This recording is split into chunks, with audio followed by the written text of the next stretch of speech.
23 अगस्त 2021 को अभिषेक मलिक अपने दोस्तों के साथ में होटल में पार्टी करके घर वापस लौट रहा होता है। दोपहर करीब 2 बजे जब अभिषेक अपने घर वापस लौटता है तो वो घर के मेन डोर को खटखटाता है। जब मेन डोर को खटखटाता है तो उसको अंदर से कोई रेस्पॉन्स नहीं आता, जबकि उसके घर में ऑलरेडी 4 लोग रह रहे थे। जब उसको कोई रेस्पॉन्स नहीं आता वो काफ़ी ज़्यादा घबरा जाता है और वो तुरंत अपने पेरेंट्स को फ़ोन करता है। जब अभिषेक पेरेंट्स को फ़ोन करता है तो पेरेंट्स कोई फ़ोन नहीं उठाते। उसके बाद में अभिषेक बहुत ज़्यादा घबरा जाता है और वो तुरंत अपने मामा को फ़ोन करता है। अभिषेक के मामा वहीं आसपास के एरिया में रहने वाले थे। वो तुरंत भाग करके आते हैं और दोनों मिलकर के गेट को तोड़ते हैं। जैसे ही गेट को तोड़ करके अंदर घुसते हैं तो वो देखते हैं कि अभिषेक के जो फादर हैं वो हॉल में फ्रंट पर ही डेड पड़े हुए हैं और उनके बहुत ही बुरे तरीके से खून में लथपथ हैं। जब अभिषेक ये चीज़ दिखता है तो वो काफ़ी ज़्यादा घबरा जाता है और तेज़ी से चीखता है। उसके बाद में वो दोनों के दोनों लोग ऊपर भागते हैं अपनी फैमिली को देखने के लिए, यानी कि अपनी मदर और सिस्टर और नानी को देखने के लिए। जब अभिषेक ऊपर की तरफ जाता है तो अभिषेक जैसे ही अपनी सिस्टर के रूम में एंटर करता है तो वो देखता है कि उसकी सिस्टर भी डेड पड़ी हुई है और उसके चारों तरफ खून ही खून है। जब ये चीज़ अभिषेक दिखता है तो काफ़ी ज़्यादा हैरान हो जाता है और रोने लगता है। फिर उसके बाद में वो अपने रूम में भाग करके जाता है और वहाँ पर देखता है कि उसकी मदर और उसकी ग्रैंड मदर दोनों के दोनों वहाँ पर मृतक यानी कि डेड पड़े हुए हैं और दोनों के आसपास काफ़ी ज़्यादा खून है। जब ये चीज़ देखता है अभिषेक और अभिषेक के मामा तो काफ़ी ज़्यादा अभिषेक घबरा जाता है और फिर अभिषेक तेज़ी से रोने लगता है, चीखने लगता है। उसकी चीख पुकार की आवाज़ें सुन करके पड़ोस के जो लोग होते हैं वो आ जाते हैं। जब पड़ोस के लोग आते हैं उसके बाद में वहाँ पर पुलिस भी आ जाती है। पुलिस के आने के बाद में इस केस की छानबीन शुरू होती है। हरियाणा के रोहतक शहर में एक जाने माने प्रॉपर्टी डीलर प्रदीप मलिक रहा करते थे। प्रदीप मलिक के पास अनाप शनाप पैसा था। प्रदीप मलिक के पास कुछ बॉडीगार्ड्स भी रहा करते थे जो कि उनकी देखभाल हमेशा किया करते थे। प्रदीप मलिक के पास जो भी बॉडीगार्ड्स थे उन सभी के पास असलहा थे, सभी के पास रिवॉल्वर या फिर हथियार रहा करते थे। प्रदीप मलिक के पास कुछ ऐसे हथियार भी थे जिनको वो अपने घर पर रखा करते थे। प्रदीप मलिक के पास एक रिवॉल्वर थी जो कि उन्होंने अपने घर में रख रखी थी। प्रदीप मलिक एक शादीशुदा व्यक्ति थे और प्रदीप मलिक के 2 बच्चे भी थे। प्रदीप मलिक के 2 बच्चे जो थे उनका नाम अभिषेक मलिक और नेहा मलिक था। इसके अलावा प्रदीप मलिक की वाइफ थी जिनका नाम संतोष था और प्रदीप मलिक की सासू माँ थी जो कि उन्हीं के साथ में रहा करती थी जिनका नाम सुमन देवी था।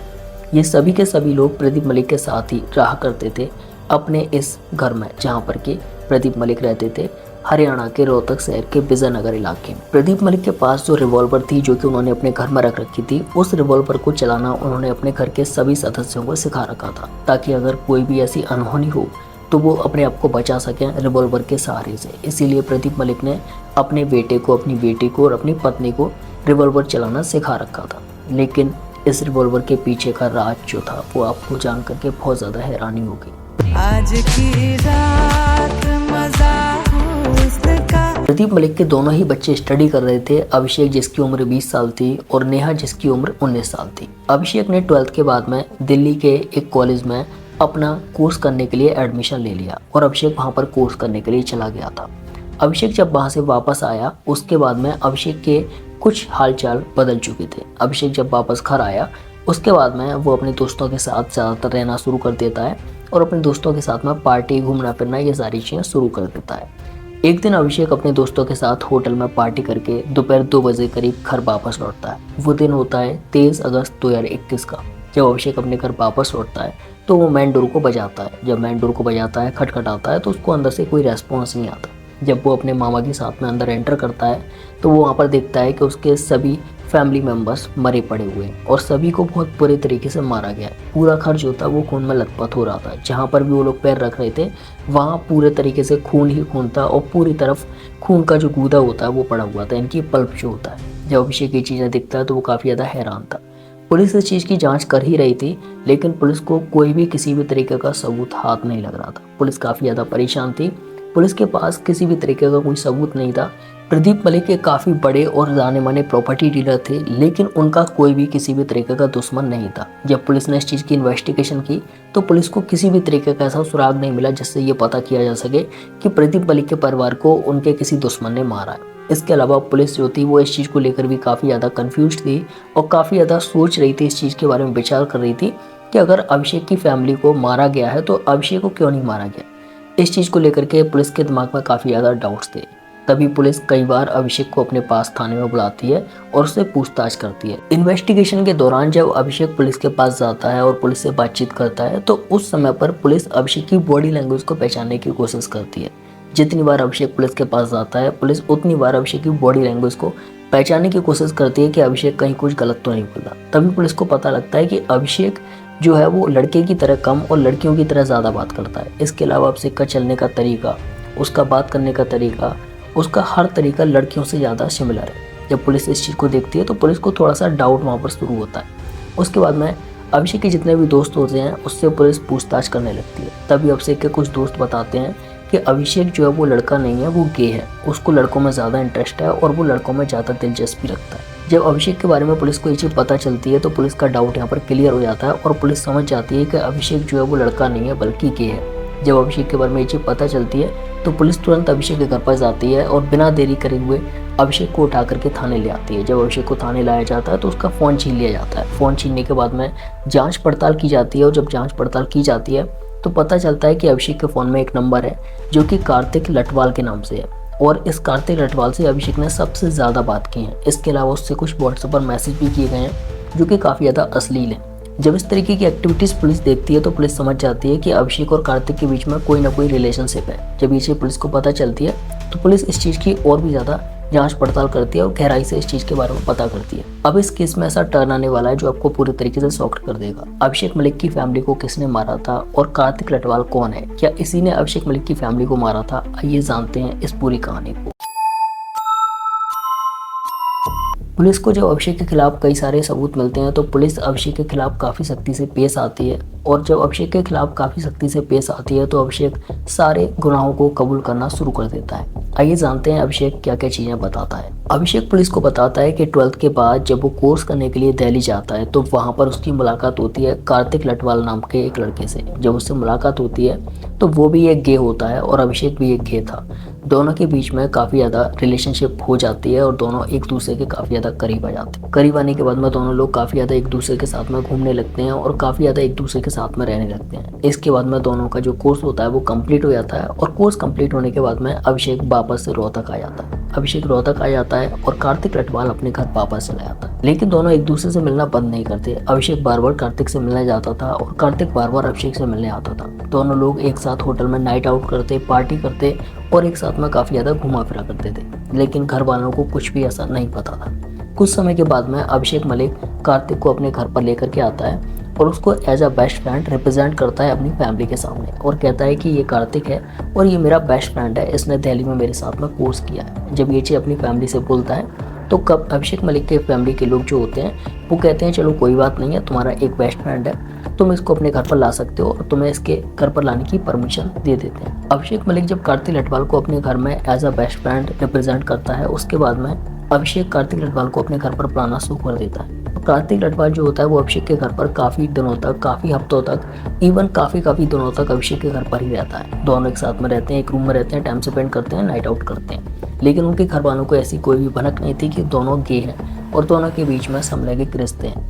दोनों को ऐसा लगता है कि दोनों ही लड़के हैं और दोनों ही बेस्ट फ्रेंड है तो कोई दिक्कत नहीं है, दोनों एक साथ में रह सकते हैं। लेकिन धीरे धीरे करके अभिषेक की कुछ हरकतें अभिषेक के घर वालों के सामने आती जा रही थी। अभिषेक ऐसी हरकतें करता था जैसे मान लो कि वो कोई लड़की हो।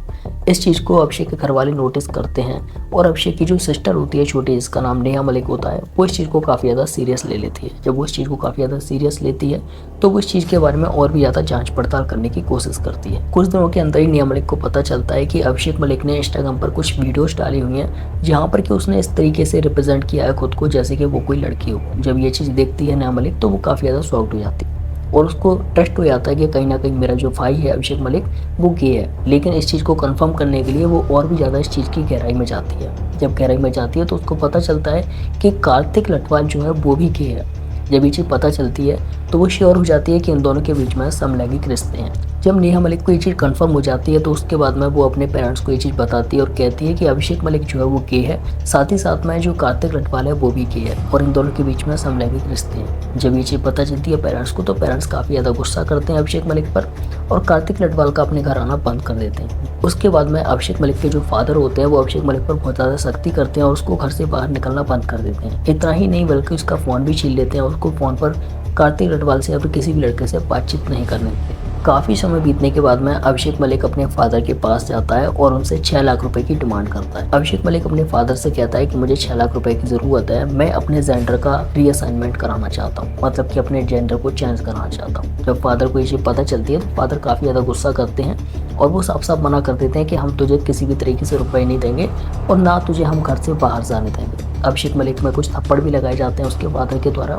और अभिषेक मलिक को घर में ही बंद कर दिया जाता है। अभिषेक मलिक काफ़ी ज़्यादा परेशान हो जाता है और वो पूरी रात भर विचार करता रहता है कि अब मैं कैसे यहाँ से बाहर जा सकता हूँ। पूरी रात अभिषेक मलिक यही चीज़ सोचता रहता है किस तरीके से मैं यहाँ से बाहर निकल सकता हूँ और किस तरीके से मैं कार्तिक लटवाल से मिल सकता हूँ। अभिषेक पूरी रात सोचने के बाद में एक प्लान करता है और सुबह 10:30 बजे वो अपनी फैमिली के साथ में ब्रेकफास्ट करता है। ब्रेकफास्ट करने के बाद में वो डायरेक्ट अपनी सिस्टर के रूम में जाता है। रूम में जाकर के अंदर से गेट बंद कर लेता है और टीवी में लाउडली म्यूजिक चला देता है। लाउडली म्यूजिक चलाने के बाद में अपनी पॉकेट से अपने फादर की रिवॉल्वर निकालता है और अपनी बहन को शूट कर देता है। उसके बाद में वो अपने रूम में जाता है और अपनी नानी को अपने रूम में बुलाता है। नानी को रूम में बुलाने के बाद में उनसे कहता है कि नानी आप यहाँ पर बैठो, मैं आपको गिटार बजा करके दिखाऊंगा। जब इस तरीके से बोलता है तो नानी उसके बेड पर जाकर के बैठ जाती है। जैसे ही बेड पर बैठती हैं वो पीछे से डायरेक्ट रिवॉल्वर निकालता है और अपनी नानी को भी शूट कर देता है। इसके बाद में वो जीने से उतरते हुए नीचे आता है। जब वो नीचे आता है तो वो देखता है कि उसकी मदर जो है वो ऊपर की तरफ आ रही है नानी के लिए ब्रेकफास्ट लेकर के।